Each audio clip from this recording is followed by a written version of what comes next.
ஜார்க்கண்ட் அரசியலில் புதிய திருப்பமாக முன்னாள் முதலமைச்சர் சம்பாய் சோரன் 6 எம்எல்ஏக்களுடன் டெல்லியில் முகாமிட்டுள்ளார். ஆளும் ஜார்க்கண்ட் முக்தி மோர்ச்சா கட்சி மீது கடும் விமர்சனங்களை முன்வைத்திருக்கும் அவர் பாஜகவில் இணைய வாய்ப்புள்ளதாக தகவல் வெளியாகியுள்ளது.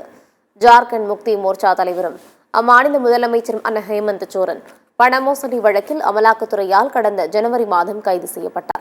இதையடுத்து அவர் தனது பதவியை ராஜினாமா செய்ததை அடுத்து அமைச்சராக இருந்த சம்பாய் சோரன் புதிய முதலமைச்சராக தேர்வு செய்யப்பட்டார். இதனிடையே ஹேமந்த் சோரனுக்கு ஜார்க்கண்ட் உயர்நீதிமன்றம் ஜாமீன் வழங்கியதை அடுத்து கடந்த ஜூலையில் சம்பாய் சோரன் தனது பதவியை ராஜினாமா செய்தார். ஹேமந்த் சோரன் மீண்டும் முதலமைச்சராகும் வகையில் தனது பதவியை ராஜினாமா செய்ததால் சம்பாய் சோரன் கடந்த சில நாட்களாக அதிருப்தியில் இருந்ததாக கூறப்படுகிறது.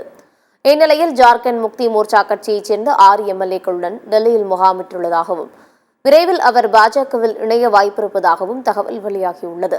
ஆனால் அதற்கு மறுப்பு தெரிவித்துள்ள அவர் தனிப்பட்ட வேலைகளுக்காக டெல்லி வந்துள்ளேன் என்று கூறியுள்ளார்.